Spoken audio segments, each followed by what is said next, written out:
আসসালামু আলাইকুম প্রিয় শুভাকাঙ্ক্ষীবৃন্দ। এই আলোকসজ্জা কোনো বিয়ে বাড়ির আলোকসজ্জা নয়, এটা আমাদের মহান বিজয় দিবসের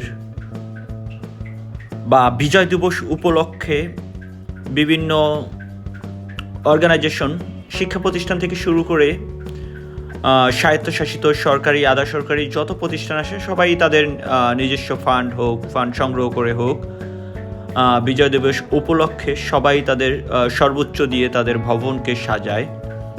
কিন্তু রীতিমতো আমি অবাক হয়েছি। এইটা হচ্ছে আমার বাসার রাস্তা বা আমার বাসার যে গলিপথ, এখন পর্যন্ত আজকে সারা ঢাকা ঘুরে এখন পর্যন্ত আমার কাছে সবচেয়ে আশ্চর্য এবং অবাক করার মতো কাণ্ড মনে হয়েছে আমার বাসার এই রাস্তা, যা চমৎকারভাবে দুই সারিতে শুধু লাল এবং সবুজ, মানে আমাদের দেশের পতাকার আদলে তৈরি করা এই আলোকসজ্জা আমার মন কেড়েছে, আমার হৃদয় কেড়ে নিয়েছে। আমার কাছে অত্যন্ত চমৎকার লেগেছে, যার কারণে আমি আসলে ভিডিওটা ধারণ না করে আর পারলাম না। আমি আমার নিজের যে ইউনিভার্সিটি, আমি সেই রূপনগর দিয়ে আসার সময় দেখলাম বিউভিটির লাল সবুজের ভিতরে আবার হঠাৎ করে সাদা এবং অন্য আরেকটা কালার দিয়ে তারা আলোকসজ্জা করেছে, যেটা আমার দেখে ভালো লাগেনি।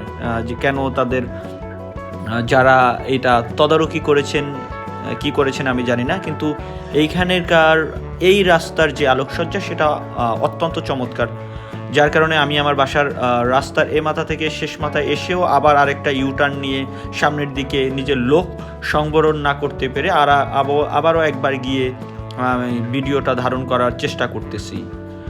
আপনারা দেখে বুঝতে পারতেছেন কি চমৎকার লাগতেছে। মনে হচ্ছে যে না, আপনি যে বিজয় দিবস উদযাপন করতে হবে বা উদযাপন করবেন, এটা যে আমাদের অনেক বড় প্রাপ্তি, সেই একটা মনোরম দৃশ্য আপনাকে আসলে নাড়া দিবে। আমি এখন একটু এই সাইডটা দেখে আসি ঈদগাহ মাঠ থেকে শুরু করে আশপাশের অবস্থানটা আসলে কি, সবাই কি এরকম সাজিয়েছে না শুধু আমাদের রাস্তাটাই।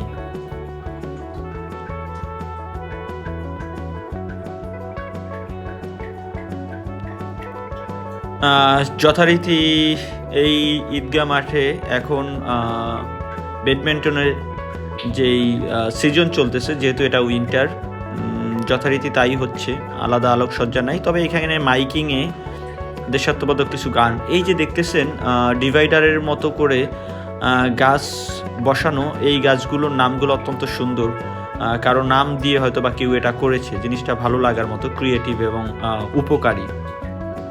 এখন পর্যন্ত ঘুরে এসে দেখার চেষ্টা করছি নিজের আশপাশটা কীরকম, যেহেতু নিজের রোডটা এত সুন্দর করে সাজানো। আজকের মতো এই পর্যন্ত, কালকে নতুন কিছু পালে নিয়ে আসবো। Thank you so much.